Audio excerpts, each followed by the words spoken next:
Invisible hand fueling violence in Manipur, says former Chief Justice of Manipur High Court. 60,000 boot on the ground ne, and government is unable to restore law and order, asserting that peace and normalcy must return to Manipur. He pointed out, if we wait for conflict fatigue to settle in, there will be nothing left to protect. सब school ਸਕਾਰ ਬੰਦ ਹੋ ਗਏ ਨੇ, ਨੌਜਵਾਨਾਂ ਨੇ ਹਥਿਆਰ ਚੁੱਕੇ ਹੋਏ ਨੇ, ਨੈਸ਼ਨਲ ਹਾਈਵੇ ਲਾਈਫਲਾਈਨ ਹੈ ਜਿਹੜੀ ਸਟੇਟ ਦੀ ਉਹ ਕਲੋਜ਼ ਹੈ, ਵਾਇਲੈਂਸ ਚੱਲ ਰਹੀ ਹੈ ਔਰ ਇਹਦੇ ਨਾਲ ਟਰਾਂਸਪੋਰਟ ਕਮਿਊਨੀਕੇਸ਼ਨ ਸੈਕਟਰ ਸਾਰੇ ਪ੍ਰਭਾਵਿਤ ਨੇ, ਦਾ ਇਨਫਲੇਸ਼ਨ 100% ਹੈ।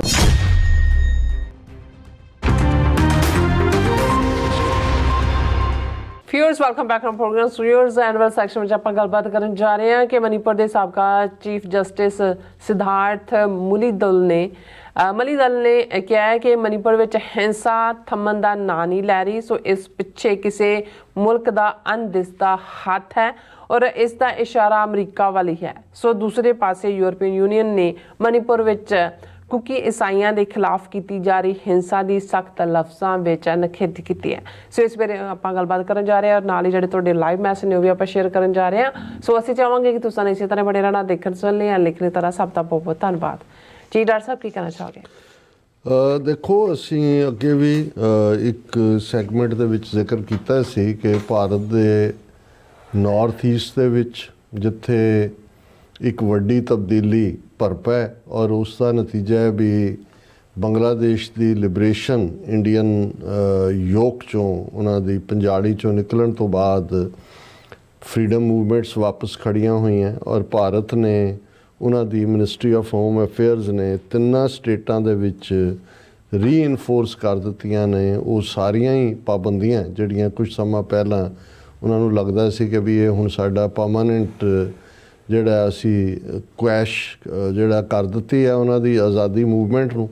ਪਰ ਉਹਨਾਂ ਨੇ ਤਿੰਨੋਂ ਹੀ ਸਟੇਟਾਂ ਦੇ ਵਿੱਚ ਮਨੀਪੁਰ, ਨਾਗਾਲੈਂਡ ਔਰ ਮਿਜ਼ੋਰਮ, ਹੁਣ ਇਹਨਾਂ ਤਿੰਨਾਂ ਦੇ ਵਿੱਚ ਉਹ ਸਾਰੀਆਂ ਪਾਬੰਦੀਆਂ ਜਿਨ੍ਹਾਂ 'ਚ ਕੋਈ ਫੋਰਨ ਰੈਜ਼ੀਡੈਂਟ ਨਹੀਂ ਜਾ ਸਕਦਾ, ਉੱਥੇ ਕੀ ਹੋਏਗਾ, ਕੀ ਕਰਨਗੇ, ਕਿਸੇ ਨੂੰ ਕੋਈ ਖਬਰ ਨਹੀਂ ਹੋਏਗੀ, ਕੋਈ ਮੀਡੀਆ ਕਵਰੇਜ ਨਹੀਂ ਕਰ ਸਕਦਾ।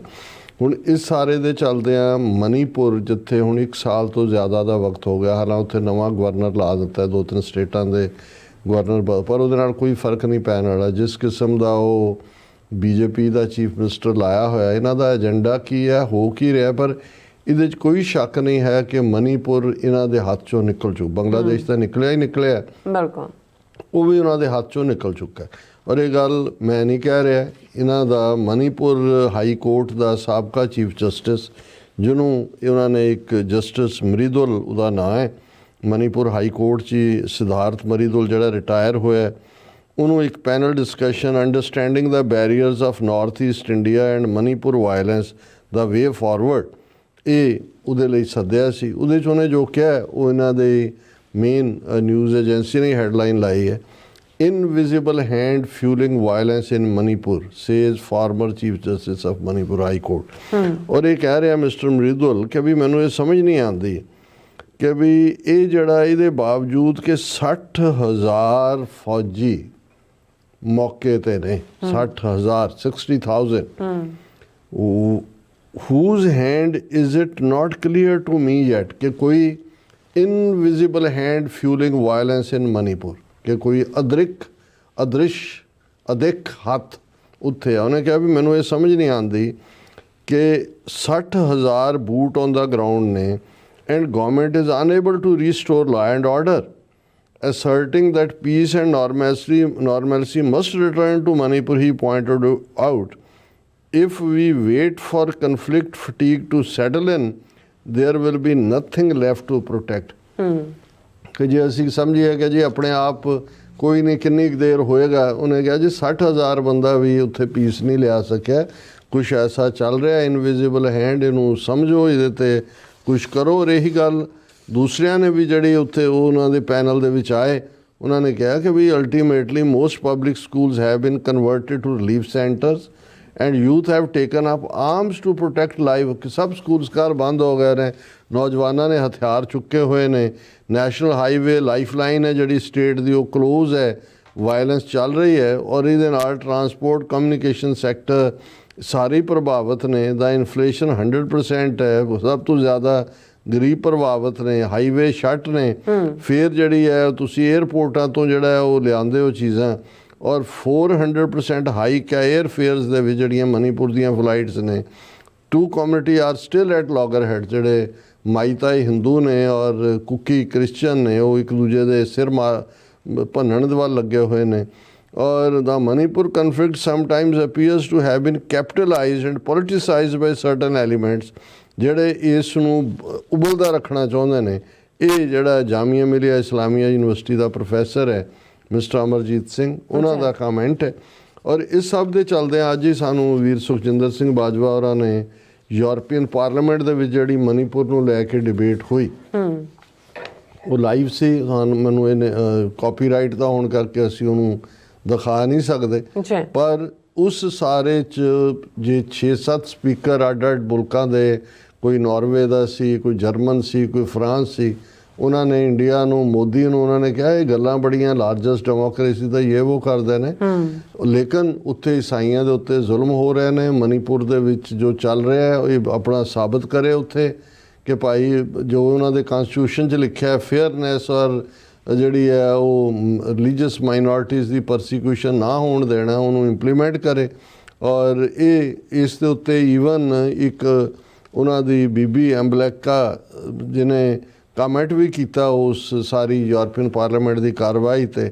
ਉਹਨੇ ਕਿਹਾ ਜੀ never witness such scathing attack on Indian prime minister ever, ਕਿ ਵੀ ਜਿਵੇਂ ਯੂਰਪੀਅਨ ਪਾਰਲੀਮੈਂਟ ਨੇ ਕੀਤਾ ਪਹਿਲਾਂ ਕਦੇ ਨਹੀਂ ਦੇਖਿਆ। India's image is now like a religiously radicalised oppressors and intolerant nation, ਕਿ ਵੀ ਇਹ ਜਿਹੜਾ ਨਾ ਸਹਾਰਨਯੋਗ ਜਿਹੜਾ ਹੈ ਇਹ ਬਿਲਕੁਲ ਇੰਪੇਸ਼ ਜਿਹੜੇ ਨੇ ਉਹ ਜ਼ੁਲਮ ਕਰ ਰਹੇ ਨੇ, ਜ਼ਾਲਮ ਨੇ ਔਰ ਅਸਹਿਨਸ਼ੀਲ ਨੇ। This will severely hit our chances of growth and progress. ਕਹ ਰਹੇ ਜੀ ਇੰਡੀਆ ਦੀ ਗਰੋਥ ਔਰ ਦੂਜੀ ਇਸ ਨੂੰ they are directly blaming Narendra Modi for the same.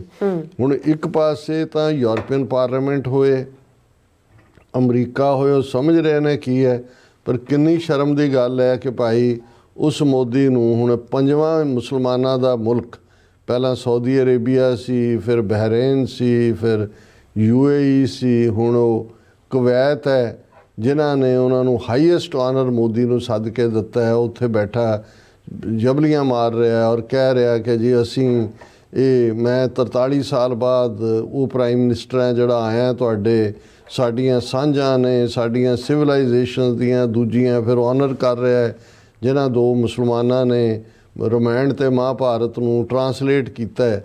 ਔਰ ਉਹਦੇ ਤੇ ਉੱਤੇ ਹੀ ਉਹਨਾਂ ਦੀ ਪ੍ਰਿੰਟ ਦੀ ਇੱਕ ਮੁਸਲਮਾਨ ਬੀਬੀ ਜਰਨਲਿਸਟ ਹੈ, ਉਹ ਕਹਿ ਰਹੀ ਸੀ ਕਿ ਦੇਖੋ ਇਹ ਬਿਲਕੁਲ ਬੇਗੈਰਤ ਸਾਡੇ ਮੁਸਲਮਾਨ ਮੁਲਕ ਨੇ। ਔਰ ਇੱਥੇ BJP ਵਾਲੇ ਟਵੀਟ ਕਰ ਰਹੇ ਨੇ ਕਿ ਦੇਖੋ ਜਿਹੜੇ ਅਸਲੀ ਮੁਸਲਮਾਨ ਨੇ ਉਹ ਤਾਂ ਮੋਦੀ ਨੂੰ ਆਪਣਾ ਸਭ ਤੋਂ ਉੱਚਾ ਆਨਰ ਦੇ ਰਹੇ ਨੇ, ਹਾਈਐਸਟ ਦੇ ਰਹੇ ਨੇ, ਔਰ ਇਹ ਜਿਹੜੇ ਨਕਲੀ ਮੁਸਲਮਾਨ ਨੇ ਜਿਹੜੇ ਇੱਥੇ ਬਣੇ ਹਿੰਦੂਆਂ 'ਚੋਂ, ਇਹ ਮੋਦੀ ਦਾ ਵਿਰੋਧ ਕਰ ਰਹੇ ਨੇ। ਉਹਨੇ ਕਿਹਾ ਜੀ ਸਾਨੂੰ ਠਿੱਠ ਕਰ ਰਹੇ ਨੇ। ਔਰ ਹੁਣ ਇਹ ਬੇਗੈਰਤੀ ਹੈ ਵਿੱਚ ਕਿਸ ਹੱਦ ਤੱਕ ਜਾ ਕੇ, ਲੇਕਿਨ ਅਸੀਂ ਇਹ ਸਮਝਦੇ ਹਾਂ ਵੀ ਇਹ ਜਿਹੜਾ ਹੁਣ ਇਹਨਾਂ ਨੂੰ ਇਨਵਿਜ਼ੀਬਲ ਹੈਂਡ ਹੈ ਨਾ, ਇਹਨਾਂ ਨੂੰ ਬਹੁਤ ਚੰਗੀ ਤਰ੍ਹਾਂ ਪਤਾ ਹੈ ਵੀ ਇਹ ਇਨਵਿਜ਼ੀਬਲ ਨਹੀਂ ਹੈ, ਇਹ ਵਿਜ਼ੀਬਲ ਹੈਂਡ ਹੈ। ਨਾਰਥ ਈਸਟ ਵੀ ਇਹਨਾਂ ਦੇ ਹੱਥੋਂ ਨਿਕਲੇਗਾ ਜਿਵੇਂ ਬੰਗਲਾਦੇਸ਼ ਨਿਕਲਿਆ, ਔਰ ਨਾਰਥ ਦੇ ਵਿੱਚ ਵੀ ਜਿਹੜਾ ਖਾਲਿਸਤਾਨ ਇੱਕ ਹਕੀਕਤ ਬਣੇਗਾ ਜਿਹਨੂੰ ਹੁਣ ਕੋਈ ਰੋਕ ਨਹੀਂ ਸਕਦਾ। ਜੀ ਡਾਕਟਰ ਸਾਹਿਬ ਤੁਹਾਡਾ ਬਹੁਤ ਬਹੁਤ ਸ਼ੁਕਰੀਆ। ਸੋ ਹੁਣ ਆਪਾਂ ਆਪਣੇ ਵਿਊਅਰਸ ਮੈਸੇਜ ਨਹੀਂ ਲੈਣ ਜਾ ਰਹੇ ਹਾਂ, ਸਭ ਦਾ ਬਹੁਤ ਬਹੁਤ ਸ਼ੁਕਰੀਆ ਅਦਾ ਕਰਦੇ ਹਾਂ। ਸੋ ਮਾਲ ਜੀ ਸਾਡੇ ਪਹਿਲੇ ਵਿਊਅਰ ਨੇ, ਉਹਨਾਂ ਨੇ ਸਾਨੂੰ ਫਤਿਹ ਬੁਲਾਈ ਹੈ। ਵਾਹਿਗੁਰੂ ਜੀ ਕਾ ਖਾਲਸਾ, ਵਾਹਿਗੁਰੂ ਜੀ ਕੀ ਫਤਿਹ। ਬਲਜੀਤ ਫਰੈਜ ਜੀ ਵੀ, ਫਿਰ ਇਸੇ ਤਰ੍ਹਾਂ ਗੁਰਦੇਵ ਨਾਮਨ ਜੀ ਔਰ ਧਰਮ ਸਿੰਘ ਜੀ, ਪਰਮਿੰਦਰ ਸਿੰਘ ਜੀ, ਗੁਰਦੇਵ ਸਿੰਘ ਨੰਨ, ਹਾਂਜੀ, और अमन सिंह खालसा जी, फिर इसी तरह MS जोन जी, ब्लैकी आइज जी और ऋषि भारद्वाज जी, और इसी तरह साडे कोल सतनाम सिंह जी, फिर इसी तरह मिश्रा सिंह जी, सिंह S जी, जसवीर सिंह जनाब कहंदे ने फतेह उन्होंने बुलाई है कि merry Christmas happy new year, ते नाल कहंदे जी leave bitterness and spread love. 1984 is past now and past events can never be remedied. Let us secure the future. ਰਿਸ਼ੀ ਭਾਰਦਵਾਜ ਜੀ ਪਹਿਲਾਂ ਦੁਸਹਿਰਾ ਮਨਾਉਣਾ ਬੰਦ ਕਰੋ, ਉਹਨੂੰ ਰਾਵਣ ਤੇ ਉਹਦੇ ਭਰਾਵਾਂ ਨੂੰ ਕਾਹਨੂੰ ਫੂਕਦੇ ਹੋ ਸਾਰਾ ਸਾਲ? ਤੁਹਾਡੇ ਤਾਂ ਨਾ ਤੁਸੀਂ ਮਾਫ ਕੀਤਾ ਉਹਨਾਂ ਨੂੰ, ਉਹਨਾਂ ਦਾ ਕਿੰਨਾ ਕੁ ਕਸੂਰ ਸੀ ਨਹੀਂ ਸੀ ਉਹ ਤਾਂ ਤੁਹਾਡੇ ਮਿਥਿਆਸ ਚੋਂ ਹੀ ਨਿਕਲਿਆ, ਪਰ ਤੁਸੀਂ ਉਹਨੂੰ ਕਰ ਰਹੇ ਹੋ। ਦੂਜੇ ਪਾਸੇ ਅਜੇ ਅਸੀਂ ਤੁਹਾਡੀ ਅਕਾਊਂਟੇਬਿਲਟੀ ਕਰਨੀ ਹੈ ਤੁਹਾਡੀ ਸਟੇਟ ਦੀ, ਔਰ ਸਾਡੀ ਕਿਸੇ ਲਈ ਨਫ਼ਰਤ ਨਹੀਂ ਹੈ, ਪਰ ਜਿਹੜਾ ਜ਼ੁਲਮ ਕਰਨ ਵਾਲਾ ਉਹਨੂੰ ਅਕਾਊਂਟੇਬਲ ਬਣਾਉਣਾ ਇਹ ਦੁਨੀਆ ਦੀਆਂ ਅਦਾਲਤਾਂ ਦਾ ਵੀ ਕੰਮ ਹੈ ਤੇ ਖਾਲਸੇ ਦੀ ਅਦਾਲਤ ਵੀ ਇਸ ਇਨਸਾਫ ਨੂੰ ਜ਼ਰੂਰ ਕਰੇਗੀ। ਔਰ ਆਜ਼ਾਦ ਮੁਲਕ ਖਾਲਿਸਤਾਨ ਬਣਨ ਤੋਂ ਬਾਅਦ ਅਸੀਂ ਜ਼ਰੂਰ ਜਿਹੜਾ ਹੈ ਰੈਸਟ ਆਫ ਜੋ ਵੀ ਬਚਿਆ ਗੰਗਾ ਜਮਨੀ ਤਹਿਜ਼ੀਬ ਦਾ ਉਹਨਾਂ ਦੇ ਨਾਲ ਵੀ ਦੋਸਤੀ ਚਾਹਾਂਗੇ। ਕੁਲਦੀਪ ਕੌਰ ਜੀ, ਪਾਲ ਸਿੰਘ ਜੀ, ਫਿਰ ਅਕਾਲੀ ਪੱਤਰਕਾਰ ਜੀ, ਫਿਰ ਇਸੇ ਤਰ੍ਹਾਂ ਪੰਨੂ ਜੀ, ਇੰਦਰਜੀਤ ਸਿੰਘ ਸੰਧੂ ਜੀ, ਬਲਿਹਾਰ ਸਿੰਘ ਕੰਗ ਜੀ, ਸਿੰਘ ਜੀ, ਔਰ ਇਹ ਕਹਿੰਦੇ totally boycott Hindu made in India products and Indian businesses. ਔਰ ਫਿਰ ਇਸੇ ਤਰ੍ਹਾਂ ਘੁਸ ਕੇ ਕਹਿੰਦੇ ਨੇ ਕਿ ਮਾਤਾ ਐਸ਼ ਲਾਜ ਨੇ ਕਿਹਾ ਜੀ ਕਿ mention Gangu as no Hindu names their child Gangu, can he comment what Gangu's real name was? ਇਹ ਐਸ਼ ਲਾਜ ਜੀ ਇਹ ਨਹਿਰੂ ਦਾ ਪੂਰਵਜ ਗੰਗਾਧਰ ਕੌਲ ਇਹ ਉਹਦਾ ਨਾਂ ਹੈ। ਔਰ ਜਦੋਂ ਕੋਈ ਜ਼ੁਲਮ ਕਰਦਾ ਹੈ ਔਰ ਲੋਕਾਂ ਦੇ ਵਿੱਚ ਉਸ ਦਾ ਜਿਹੜਾ ਪ੍ਰਤੀਕਰਮ ਹੁੰਦਾ ਹੈ ਉਸ ਨੂੰ ਛੁਟਿਆਣਾ, ਜਿਵੇਂ ਤੁਹਾਡੇ ਲਖਪਤ ਰਾਏ, ਜਸਪਤ ਰਾਏ ਜਿਨ੍ਹਾਂ ਨੇ ਸਿੱਖਾਂ ਦੀ ਨਸਲਕੁਸ਼ੀ ਕੀਤੀ ਉਹਨਾਂ ਨੂੰ ਸਿੱਖ ਲੱਖੂ ਜੱਸੂ ਕਹਿੰਦੇ ਨੇ, ਔਰ ਇਸੇ ਤਰ੍ਹਾਂ ਜਿਹੜਾ ਗੰਗਾਧਰ ਕੌਲ ਨਹਿਰੂ ਦਾ ਵਡੇਰਾ ਉਹਨੂੰ ਸਿੱਖ ਗੰਗੂ ਕਹਿੰਦੇ ਨੇ। ਔਰ ਇਸੇ ਤਰ੍ਹਾਂ ਤੁਹਾਡਾ ਵਡੇਰਾ ਸੁੱਚਾਨੰਦ ਜਿਹਨੇ ਸਰਹੰਦ ਦੀ ਕਚਹਿਰੀ 'ਚ ਕਿਹਾ ਸੀ ਕਿ ਸੱਪਾਂ ਦੇ ਬੱਚੇ ਸੱਪ ਹੁੰਦੇ ਨੇ, ਅੱਜ ਇੱਕ ਗੁਰੂ ਗੋਬਿੰਦ ਸਿੰਘ ਤੁਹਾਡੇ ਤੋਂ ਕਾਬੂ ਨਹੀਂ ਹੁੰਦੇ, ਕੱਲ੍ਹ ਨੂੰ ਇਹ ਜ਼ੋਰਾਵਰ ਸਿੰਘ, ਫਤਿਹ ਸਿੰਘ, ਇਹ ਦੋਵੇਂ ਇਹਨਾਂ ਨੂੰ ਜਿਹੜਾ ਕਿਵੇਂ ਕਾਬੂ ਕਰੋਗੇ? ਔਰ ਉਸ ਨੂੰ ਸਿੱਖ ਝੂਠਾ ਆਨੰਦ ਕਹਿੰਦੇ ਨੇ। ਸੋ ਇਹ ਇਤਿਹਾਸ 'ਚ ਇਸ ਕਿਸਮ ਦੇ ਜਿਹੜੇ ਨਾਮ ਵਰਤੇ ਜਾਂਦੇ ਨੇ। ਬਾਕੀ ਤੁਹਾਨੂੰ ਜੇ ਫਿਕਰ ਹੈ ਕਿ ਭਾਈ ਉਹਨਾਂ ਦਾ ਅਸਲੀ ਨਾਂ ਹੈ ਤੇ ਅਸਲੀ ਨਾਂ ਉਹਨਾਂ ਦਾ ਗੰਗਾਧਰ ਕੌਰ, ਉਹ ਤੁਸੀਂ ਨਾਮ ਬਣਾ ਕੇ ਰੱਖ ਸਕਦੇ ਹੋ। घुस के कहते हैं कि Mata Gujri is a greatest mother and greatest grandmother of the world.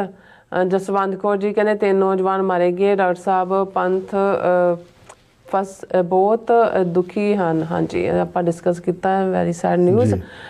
Sukhvinder Singh ji और फिर इसे तरह अहमद मकसूद जी साडी डेट ਜਿਹੜੀ ਹੈਗੀ ਲਿਖੀ ਹੋਈ ਪ੍ਰੋਗਰਾਮ ਤੇ ਉਹ ਕਰੈਕਟ ਕਰਾ ਰਹੇ ਨੇ। ਕਰੈਕਟ ਕੀਤੀ ਕਿ ਨਹੀਂ? ਨਹੀਂ ਜੀ, ਕੋਈ ਨਹੀਂ ਕੀਤੀ।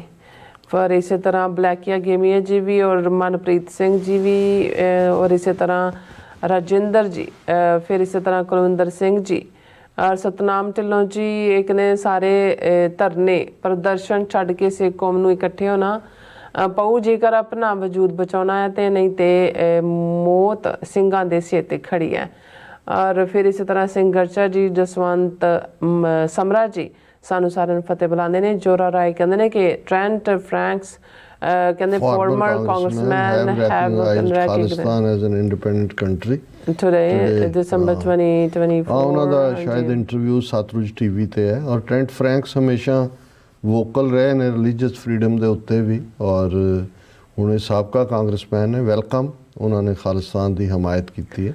और लाडी सिंह जी भी फिर इसी तरह। हाँ जी, जोरा राय कहते India should give all share of army, air forces, navy powers to Khalistan. भी चुपचाप ट्रैंक फ्रैंक्स जिंदाबाद। डॉक्टर परमजीत सिंह समरा जी भी फतेह बुलाते ने। और कृपाल एस रशिया हिंदू राष्ट्र का आखिरी हथियार है। और हरदीप सिंह जी, फिर इस तरह अमरजीत सैनी जी और जसपाल सिंह काले जी भी, और इसी तरह गुरप्रयाग सरां जी भी, नागरा साहब जी, फिर इसी तरह गुरप्रा हाँ जी, फिर पाल सिंह गरेवाल कहते हैं कि गुरमीत सिंह जी भी, Gurjeet Singh ji, Javed Babbar ji, life of traveller ji, doctor Paramjit Samra ji, फिर अहमद मकसूद जी कहते, फिर प्रदीप हैंस जी सब सानू फतेह बुलाते हैं। खालसा जिंदाबाद कहते हैं।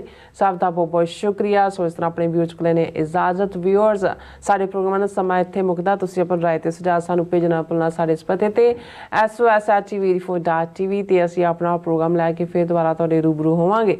तद तक ले मैनू ते अपना सुना गया तो देखते रहो TV 84 बुला दिओ फतेह। वाहिगुरू जी का खालसा, वाहिगुरू जी की फतेह। रब राखा।